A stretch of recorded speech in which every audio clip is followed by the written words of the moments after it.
Salut à tous et bienvenue sur la chaîne. Chaque année, je vous fais un petit topo sur les gestes qui aident un iPhone en détresse. Alors, je suis désolé pour ceux qui auraient vu les vidéos précédentes, iPhone 10, iPhone 11, puisque globalement, on va voir à peu près les mêmes gestes. Mais en tout cas, j'espère que ça pourra aider certains iPhone 12. Pour les manipulations, je vais avoir besoin du bouton volume plus et du bouton volume moins qui se trouve juste ici. Et de l'autre côté, du bouton latéral, c'est celui qui permet d'allumer le téléphone. Alors, il y a plein de logiciels qui se substituent aux manipulations qu'on va faire moyennant quelques euros, qui vous promettent par exemple de supprimer le code qui vous empêche d'accéder à l'iPhone. Alors c'est simple, hein, tout simplement, ça va restaurer l'iPhone et vous n'allez plus avoir de code. Ou alors qui vous promettent même de supprimer l'Apple ID. Dans le cas de l'Apple ID, ça se saurait. Donc si certaines chaînes vous proposent d'acheter ce genre de logiciel, passez votre chemin, généralement c'est pour que les chaînes gagnent un petit peu d'argent. Allez, c'est parti. Donc on va commencer par des basiques, tout simplement comment éteindre un iPhone, puisque si votre iPhone est planté éventuellement, simplement le fait de l'éteindre, bah, ça va fonctionner. Alors deux solutions pour éteindre un iPhone. La première, c'est tout simplement d'appuyer sur le bouton latéral et le bouton volume plus. Donc on maintient quelques secondes juste ici. Et voilà, vous allez voir apparaître ce menu. Donc si vous pouvez éteindre à partir de là, pas de problème, préférez l'extinction normale. Et c'est également la manipulation qui permet de verrouiller très rapidement l'iPhone, puisque regardez, lorsque j'appuie sur annuler maintenant, j'ai l'invitation à mettre mon code. Donc on rappuie, voilà, et donc pour éteindre tout simplement, je glisse et l'iPhone s'éteint. Et puis, si vous n'arrivez pas à accéder à ce menu, si votre iPhone est planté par exemple, il y a une autre solution. Alors, on appuie sur le bouton volume plus, on relâche, volume moins, on relâche, et on appuie sur le bouton latéral, on maintient. Donc ça, c'est très pratique si l'écran est complètement figé, par exemple, si le tactile ne répond pas, et ça peut arriver assez fréquemment. Donc, on patiente un petit peu. Donc, le démarrage est en train de se faire.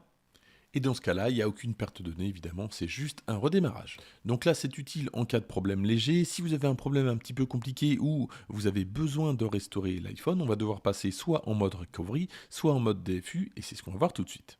Dans ce mode recovery ou DFU, on va devoir brancher l'iPhone à un Mac. On appuiera sur le bouton volume plus, le bouton volume moins, on maintient le bouton latéral juste à droite, on attend. Et puis l'intérêt de ce mode, c'est de pouvoir réinitialiser un iPhone si vous ne pouvez pas le restaurer d'une autre manière, d'une manière plus basique, notamment si par exemple vous êtes coincé par le code. Alors n'oubliez pas, hein, si vous avez un code et que vous voulez restaurer le téléphone, non seulement toutes les données seront perdues, mais il vous faudra l'Apple ID si celui-ci est localisé.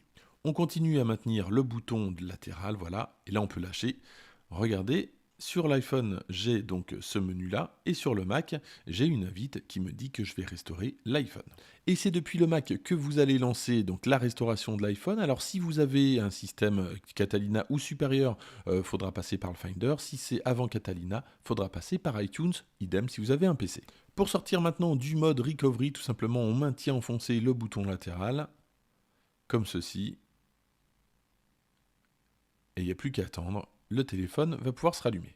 Et puis enfin, le mode DFU, donc on appuie pour cela sur le volume plus, volume moins, on maintient le bouton latéral. Alors évidemment, on est toujours branché à l'iPhone avec un câble USB. Donc on maintient toujours le bouton latéral, mais on appuie ensuite au bout de 10 secondes sur le bouton volume plus. On attend comme ça pendant 5 secondes, on relâche le bouton latéral, on maintient donc que le bouton volume plus pendant quelques secondes, et on est en mode DFU. Donc pas de panique, l'écran reste noir, c'est normal, vous êtes en mode DFU. Autre point à soulever, alors ça concerne la batterie et les écrans, alors la casse des écrans ou alors un défaut de batterie.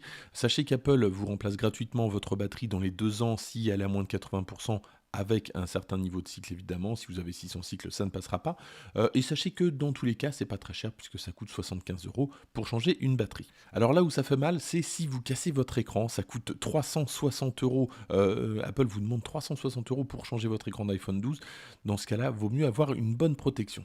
Alors personnellement, j'ai une coque en silicone. Je vous avais parlé d'une coque de la marque Zelaxi en silicone que j'aimais bien. Je vous avais également parlé d'une coque de la marque Zelaxi, d'une coque transparente qui arrêtait pas de glisser des mains. J'ai laissé tomber, elle était jolie. Ça, on voyait bien l'iPhone, mais franchement, c'était trop risqué.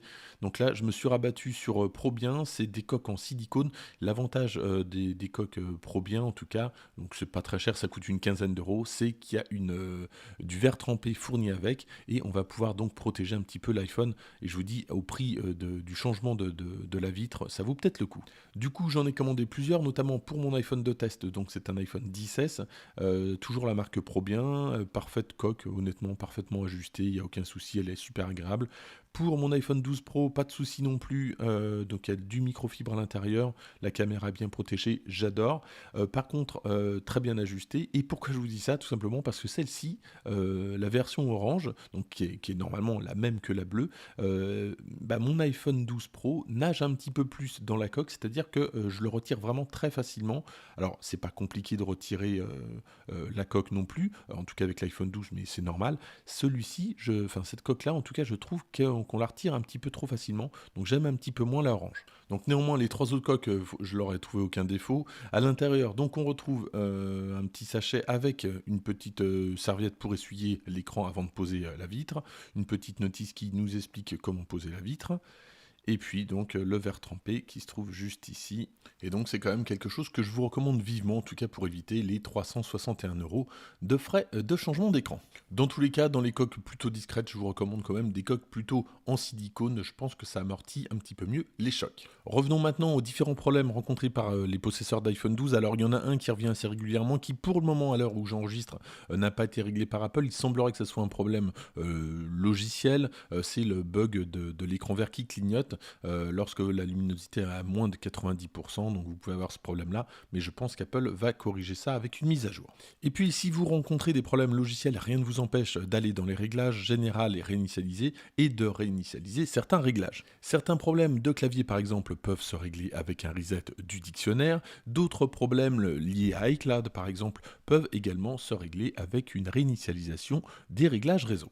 Dans tous les cas, préférez avoir une sauvegarde sur un ordinateur avant de faire quoi que ce soit, ça peut quand même aider. Voilà donc les quelques gestes qui pourraient sauver votre iPhone 12, 12 mini, 12 Pro, 12 Pro Max. En attendant, si vous avez aimé la vidéo, n'hésitez pas à la liker, à la partager, pourquoi pas, à vous abonner si ce n'est pas déjà fait. Et moi je vous dis à très bientôt pour d'autres vidéos.